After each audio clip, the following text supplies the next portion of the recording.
అధ్యక్ష, నేను అడుగుతా ఉన్నా అధ్యక్ష, కేసీఆర్ గారి తెచ్చిన పథకమని ఒకే ఒక్క కక్షతో రాజకీయ కోపంతో దళిత సమాజాన్ని చీకట్లోకి నెట్టేస్తా ఉన్నారు అధ్యక్ష. ఇంకా బాధ కలిగేది అధ్యక్ష,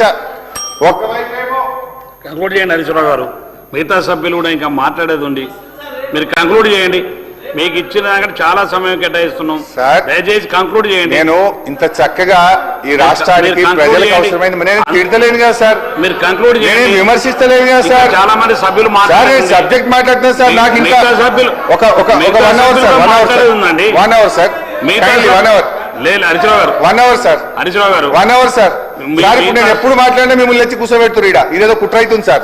నేను మాట్లాడినప్పుడే మీరు వచ్చి కూర్చుంటారు ఇడ, స్పీకర్ గారు లోపల పోతున్నారు, మీరు వచ్చి కూర్చుంటారు, బెల్లు కొడుతున్నారు. ఇదేదో కుట్ర జరుగుతుంది సార్, నా మీద కుట్ర జరుగుతుంది sir. This is not fair sir.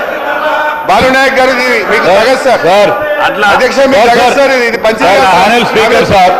Sir panel speaker గారు కూడా చైర్ లో కూర్చున్నప్పుడు he will act as a speaker.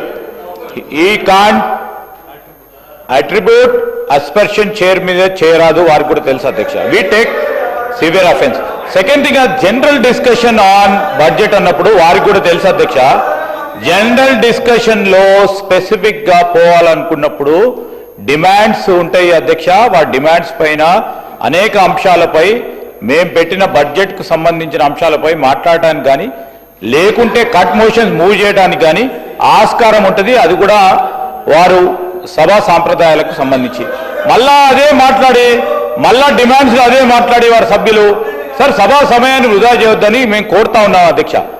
వారు ఇప్పుడేమన్నారు అధ్యక్ష, ఇప్పుడే ఉన్నాయి 40-30 మాట్లాడండి. ప్రతి సబ్జెక్ట్ మీద ప్రతి డిమాండ్ మీద మాట్లాడమని కోరుతా ఉన్నాం కదా అధ్యక్ష.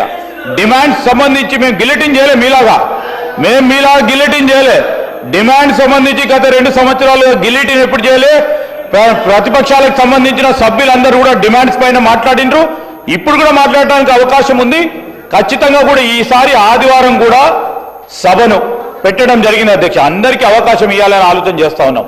మీరు హరీష్ రావు గారికి స్పెసిఫిక్ గా ఆ సబ్జెక్ట్స్ పైన అన్ని డిమాండ్స్ పైన ప్రతిరోజు కూడా ఉన్నాయి కనుక ఆ డిమాండ్స్ పైన ఈ రోజు వారికి ఉన్న అభిప్రాయాలు తెలియజేయడానికి ఆస్కారం ఉంటుంది అధ్యక్ష. Please I request honourable member to conclude.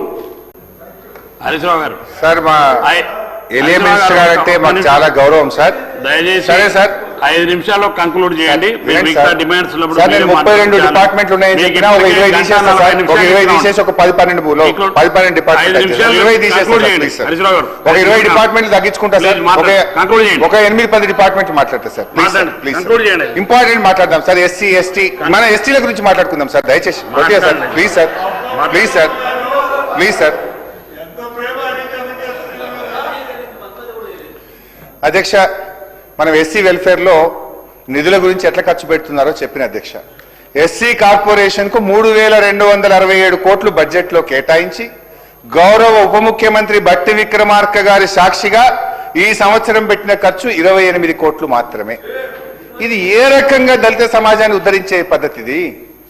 అదేవిధంగా నిధుల సంగతి చూస్తే అట్లా. ఇంకోటి అధ్యక్ష, ఒకవైపు నిధుల్లో కోత పెడుతూ దళితుల జీవనాధారమైనటువంటి